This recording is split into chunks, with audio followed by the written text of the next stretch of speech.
a todos com a paz do nosso Senhor Salvador Jesus Cristo. Para quem está nos assistindo pela primeira vez, eu sou o Jorge Levi, congrego na Assembleia de Deus de Prados, Ministério de Claudio, Minas Gerais. O canal Jorge Levi está apresentando o Momento EBD, no qual estamos comentando as lições bíblicas editadas pela CPAD. Nós estamos no segundo trimestre de 2026, no qual o tema é o homem dos quais o mundo não era digno, o legado de Abraão, Isaac e Jacó. Nós estamos na lição de número 12, que tem por título A Reconciliação de Jacó com Esaú. E o texto áureo. Então Esaú correu-lhe ao encontro e abraçou-o, e lançou-se sobre o seu pescoço, e beijou-o, e choraram. Gênesis capítulo 33, versículo 4. A verdade prática. Em Deus sempre há possibilidade de perdão e reconciliação. E a leitura bíblica em classe está em Gênesis capítulo 33, versículo de 1 a 10. Não vamos estar lendo para podermos ganhar tempo. Vamos para a introdução. Chegou o dia em que finalmente Jacó teria que encontrar-se seu irmão e acertar as contas com ele. Seu coração estava temeroso e ansioso, mas Esaú, ao encontrar Jacó, abraçou-o e beijou-o. O inesperado aconteceu. Podemos ver o encontro fraternal entre os dois irmãos, que pela graça de Deus tomaram atitude de valor, perdoando um ao outro.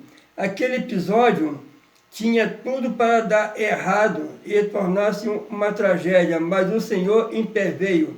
Nessa oportunidade, veremos que o encontro de Esaú com Jacó é um exemplo a ser seguido por todos os que tiverem algum tipo de desentendimento com seus familiares ou outras pessoas próximas. A presente lição, no qual está registrado nos textos que nós acabamos de ler, em Gênesis 31, de 1 a 11, coroa a saga dos gêmeos patriarcais. O estudo da reconciliação entre Jacó e Esaú é de suma importância para a vida cristã contemporânea, porque desconstrói um mito de que o tempo por si só cura feridas emocionais. A narrativa prova que a paz duradoura exige iniciativa, restituição, prática e desarmamento do orgulho e, acima de tudo, a mediação sobrenatural do Espírito Santo operando nas estruturas do coração humano. A palavra-chave, reconciliação. Vamos para o primeiro tópico, irmãos em conflito. E o primeiro subtópico, Jacó. Já vimos que Jacó lutou com o anjo, e essa luta resultou em uma transformação de caráter em bênção de Deus sobre a sua vida. Esse episódio, em meio às circunstâncias adversas, fez com que o Jacó compreendesse que a sua vida e o seu sucesso dependia somente do Senhor. Nunca foi resultado de seus métodos e habilidade, mas da ajuda, orientação e bênção do Deus de Abraão e Isaac. Em nossa jornada cristã também não podemos nos esquecer de que tudo que temos e somos viemos do Senhor. Não lutamos fisicamente com um anjo, como fez Jacó, mas podemos lutar por intermédio da persistente oração, do jejum e da adoração, até que vejamos o agir transformador de Deus em nossa vida e na vida de nossos familiares. A luta de Jacó com o anjo não foi apenas física, mas espiritual. Ele saiu marcado fisicamente, com a coxa deslocada, mas principalmente transformado em caráter e fé. Jacó aprendeu que não era sua astúcia ou habilidades que garantiria a vitória, mas sim a bênção e direção do Senhor. Assim como Jacó perseverou até receber a bênção, nós também somos chamados a perseverar em oração, jejum e adoração. É nessa insistência espiritual que experimentamos o agir de Deus. Em Lucas, capítulo 11, versículo 5 e até o 10, Jesus ensina sobre a importância da perseverança e a persistência em oração. Bater, buscar e pedir até a resposta, que a resposta vem. Jacó nos lembra que o sucesso espiritual não vem da estratégia humana, mas da rendição total ao Senhor. Nossa luta hoje é permanecer firme na fé, mesmo em meio às diversidades, até que vejamos a transformação que só Deus pode operar em nós e em nossa família. Vamos estar falando agora sobre Esaú, que é sobre o tópico 2.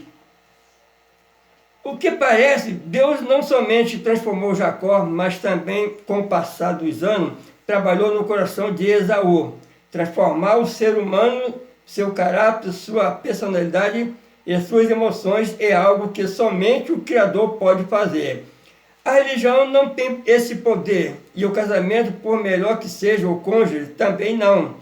O primogênito de Isaac perdeu a sua bênção porque trocou por um prato de ensopado.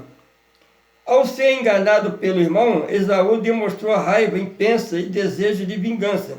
Contudo, não parece sentir tristeza pelas suas escolhas pecaminosas. O filho predileto de Isaac enfrentou as difíceis consequências de suas equivocadas escolhas, mas agora ele desejava resolver as diferenças com o irmão de forma pacífica.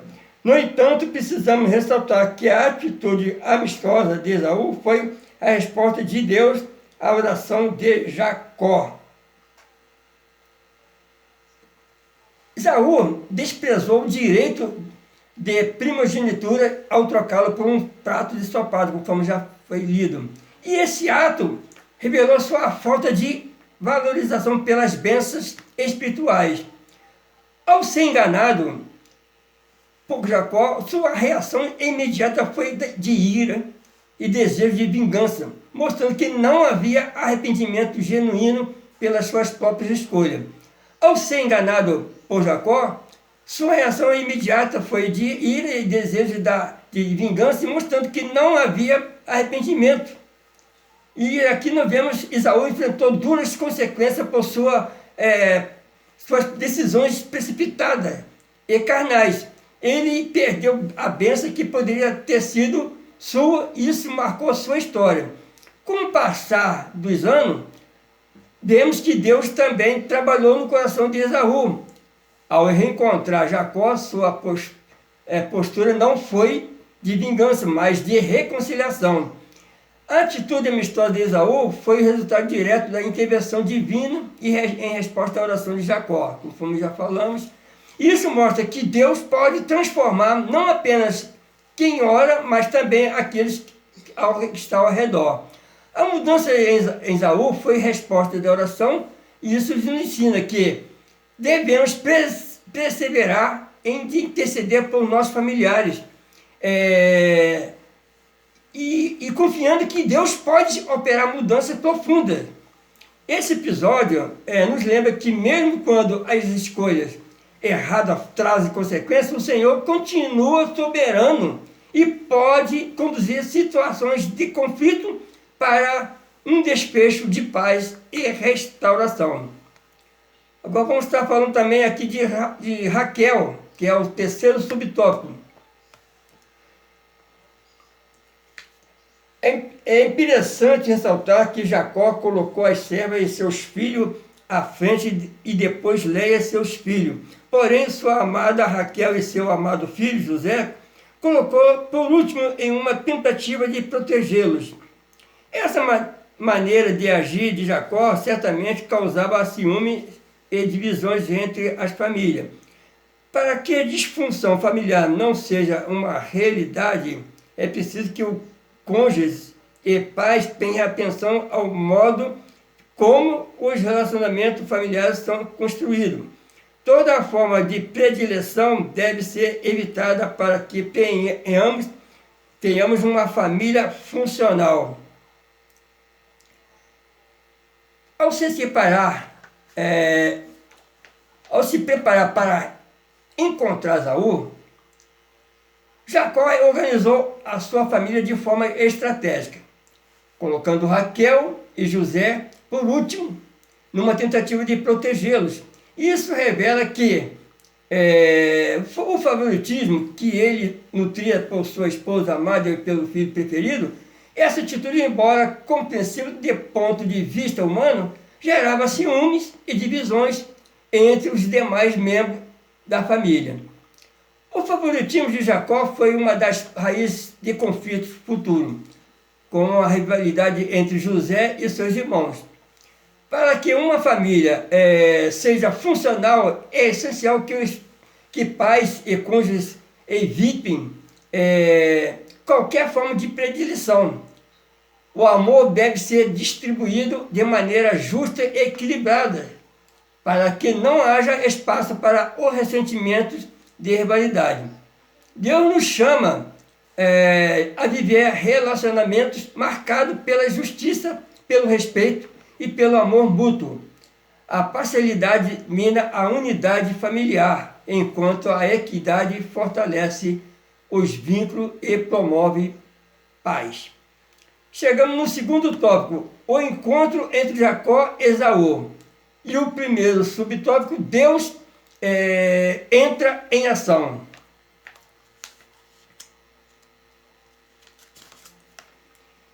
Jacó ficou angustiado, com o coração cheio de temor, quando viu o rosto do irmão de perto. Deixou seu pequeno grupo para trás, adiantou-se e inclinou-se à terra 7 vezes até que chegou ao seu irmão.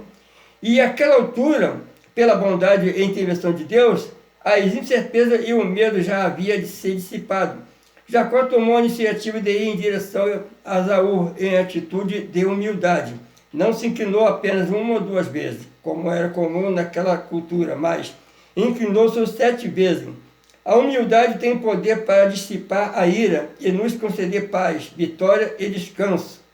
Por isso, Jesus nos convida a aprendermos com ele, que é manso e humilde de coração. Antes do encontro, Jacó já estava sendo tomado pelo medo e pela incerteza. Ele sabia do histórico do conflito com Esaú e temia pela reação do irmão ao aproximar-se. Ao aproximar-se, Jacó inclinou 7 vezes diante de Esaú. Esse gesto, além de ser culturalmente, conforme foi lido, é um sinal de respeito. Foi uma expressão de profunda humildade e submissão. O coração de Esaú já havia sido trabalhado por Deus. A ira foi dissipada e o reencontro se tornou um momento de reconciliação. A bondade do Senhor transformou o que parecia impossível em paz. A atitude humilde de Jacó foi usada por Deus para abrir caminho à reconciliação. A humildade tem poder de desarmar ira e trazer descanso, vitória e paz. Conforme está lá registrado em Mateus 11, 28, que Jesus nos convida a aprender dele, que é manso e humilde de coração. Quando nos revestimos de humildade, permitimos que Deus entre em ação em nossos relacionamentos e transforma a situação de conflito em oportunidade de restauração. Em momento de tensão, a humildade é uma chave para a reconciliação. Deus age quando reconhecemos nossa dependência dele e nos colocamos em posição de mansidão. O encontro de Jacó e Esaú nos ensina que não há coração tão endurecido que Deus não possa transformar. Esse episódio é um lembrete poderoso de que a verdadeira vitória não vem da força ou da astúcia, mas da intervenção divina e da postura diante dos outros. Segundo subtópico, Esaú abraça e beija Jacó.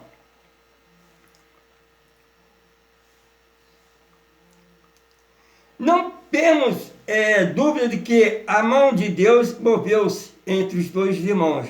Certamente o Altíssimo já estava trabalhando nos sentimentos de Esaú, que ao ver seu irmão ir ao encontro com tanta humildade, inclinando-se ao chão inúmeras vezes, toda a sua ira, mágoa ou cólera contra Jacó não tiveram mais lugar. Somente Deus poderia promover tão grande reconciliação, pois, segundo afirma o escritor de Provérbios, o irmão ofendido é mais difícil de conquistar do que uma cidade forte, e as contendas são como ferrolhos de um palácio.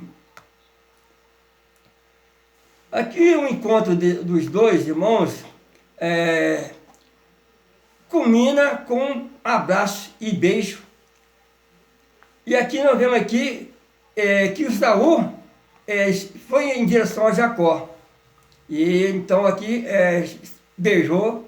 Então aqui esse gesto não foi apenas cultural, mas uma expressão genuína de perdão e restauração. A mudança no coração de Esaú não pode ser explicada apenas por fatores humanos. Foi a mão de Deus que removeu a ira, mágoas e desejo de vingança, preparando o caminho para a reconciliação. Conforme nós falamos aqui anterior no texto, o escritor de Provérbios lembra que o irmão ofendido é mais difícil que conquistar uma cidade forte. Isso mostra que a reconciliação entre Jacó e Esaú foi um verdadeiro milagre. Da graça divina. Assim como Deus trabalhou no sentimento de Esaú, ele também pode transformar corações endurecidos no dia de hoje. O perdão e a reconciliação são fruto da ação do Espírito Santo e não da força humana. O perdão é uma obra sobrenatural. Só Deus pode remover mágoas e rancor. A humildade de Jacó abriu espaço para que Deus agisse no coração de Esaú. O abraço e o beijo simbolizam que a verdadeira reconciliação não é apenas ausência de conflitos, mas restauração de relacionamento. E esse episódio nos ensina que quando Deus entra em ação, até os relacionamentos mais quebrados podem ser restaurados em amor e paz. Terceiro subtópico, o perdão verdadeiro. Houve de fato o arrependimento e perdão entre os irmãos. Podemos afirmar que o inimigo desejou a morte de Jacó e assim a quebra da promessa divina a Abraão. Ele, porém, foi envergonhado e o nome de Deus de Abraão foi glorificado.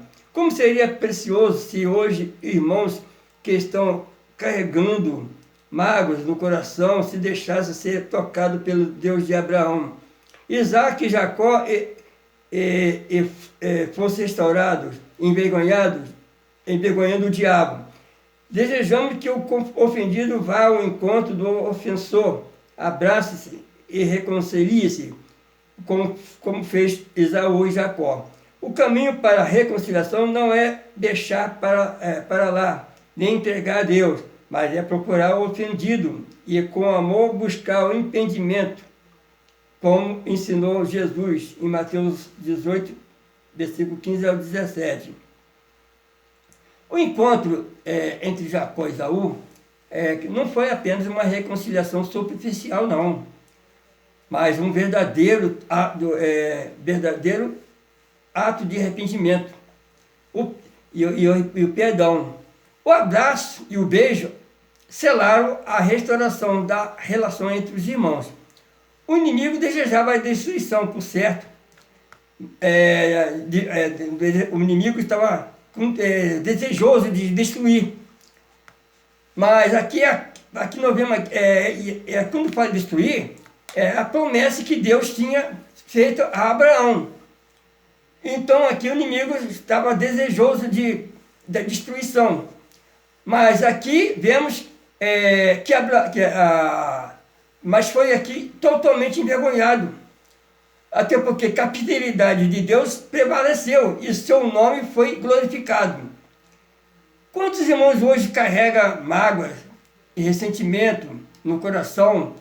O exemplo de Jacó e Esaú nos mostra que Deus pode tocar e transformar corações, levando à reconciliação e à vitória sobre o ódio e a divisão. Jesus ensina, conforme Mateus já foi lido, que o caminho não é deixar para lá ou apenas entregar a Deus, mas procurar o irmão ofendido, ou conversar com amor e buscar o entendimento. O perdão verdadeiro exige atitude, humildade e disposição para restaurar. O perdão, por sua vez, é a arma poderosa contra o inimigo, pois envergonha o diabo, glorifica a Deus. E aqui a reconciliação exige iniciativa, e aqui nós devemos ir primeiro em um encontro do outro, como Jacó fez. O amor e a humildade são chaves para restaurar relacionamento quebrado. Quando os irmãos se reconciliam, a promessa de Deus se cumpre e a família é fortalecida. E esse episódio nos ensina que o perdão não é apenas um ato humano, mas uma obra divina que transforma corações e restaura vidas. Vamos para o terceiro tópico. A família de Jacó segue seu caminho. E o primeiro subtópico, os irmãos se separam. Depois do encontro e do perdão entre os irmãos, Esaú voltou para Seir, e Jacó foi para a cidade de Sucote, que significa abrigo, e estabeleceu sua casa ali. Aprendemos com esse episódio que perdoar não significa andar novamente junto. Pode haver perdão sincero, mas cada um segue o seu caminho, o seu propósito com Deus. O que não podemos é guardar rancor e ressentimento em nosso coração. Segundo Efésios 4:32, devemos perdoar como também Deus em Cristo nos perdoou. Após o reencontro e a reconciliação, Esaú voltou para Seir, enquanto Jacó seguiu para Sucote, onde construiu sua casa e estabeleceu abrigo. Cada um seguiu o seu propósito e direção de Deus. Esse episódio nos ensina que o perdão pode ser sincero e verdadeiro, mas não implica necessariamente em retomar a convivência diária. É possível reconciliar-se ainda assim e seguir caminhos distintos. O essencial não é guardar rancor ou ressentimento no coração.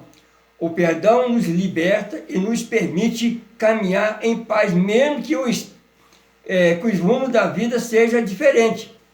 Paulo nos lembra em Efésios 4:32 que devemos perdoar uns aos outros, assim como Deus em Cristo nos perdoou. O perdão é um reflexo da graça recebida. O perdão abre espaço para a paz, mas não obriga a manter a proximidade física ou convivência constante. A verdadeira reconciliação é marcada pela ausência de rancor, não pela imposição de estar sempre junto. Cada família ou pessoa pode seguir o seu caminho e o propósito, desde que o coração seja livre de mágoa. Esse momento mostra que a reconciliação entre Jacó e Esaú foi completa, mas também realista. Eles se perdoaram e se abraçaram, mas cada um seguiu a sua jornada. Isso nos ensina que o perdão é libertador e não depende da proximidade, mas da transformação interior. Segundo o subtópico, Jacó não retorna para a casa de seu pai.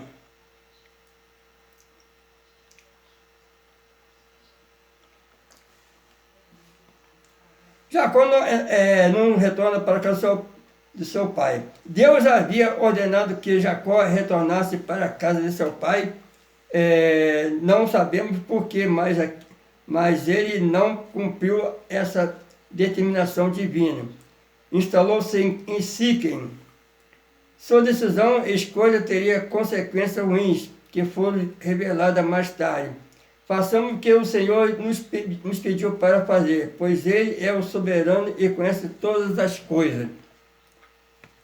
Aqui nós vemos aqui, que Jacó não retornou para sua casa, mas aqui nós vemos que Jacó, ele, após reconciliar com Esaú, Jacó comprou uma terra dos filhos de Amor e ali ele levantou um altar ao Senhor. Então esse gesto simbolizava gratidão e reconhecimento da presença e ajuda de Deus em sua jornada. O altar recebeu o nome de Deus e o Deus de Israel, destacando que Jacó agora assumia sua nova identidade, que é Israel, e reconhecia o Senhor como o único e verdadeiro. Glória a Deus. Vamos para o terceiro subtópico.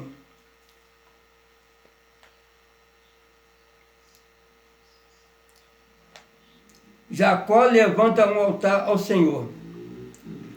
O patriarca comprou dos filhos de Amor, pai do Sicote, aquela terra e levantou ali um altar ao Senhor. Jacó chamou esse altar de Deus, o Deus de Israel, o único verdadeiro. Como Abraão e Isaac, ele adorou o Deus, reconhecendo a ajuda e propósito do Senhor em sua vida. Você tem erguido um altar a Deus em sua casa, como fez Jacó? Quantos altares estão sendo erguidos para quem no meio de nossas famílias? Infelizmente, em muitos lares, as redes sociais, filmes, séries estão sendo levantados como um altar. Que Deus venha tomar primeiro lugar em nossa vida e em nossa casa.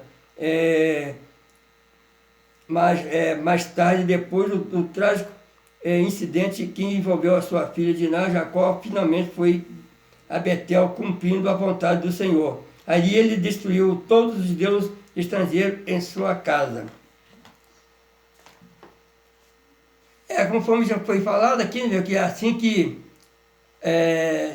Jacó fez justamente o que ele aprendeu, no caso com seu avô, Abraão, e com o seu pai Isaac.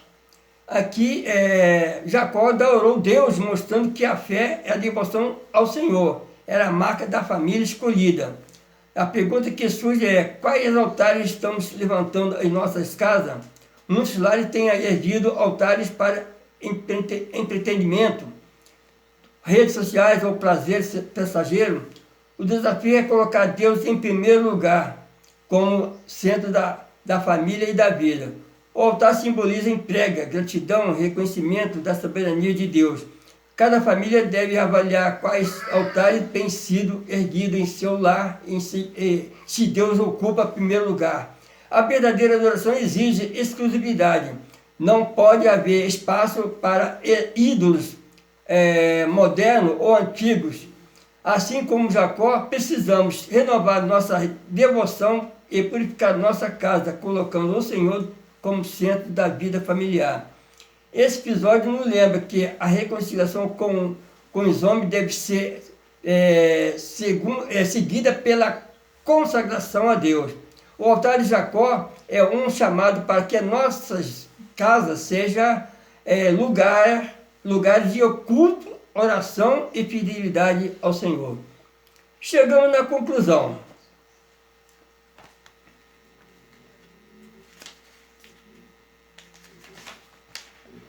As famílias de Abraão, Isaac e Jacó enfrentaram muitos desafios e dificuldades.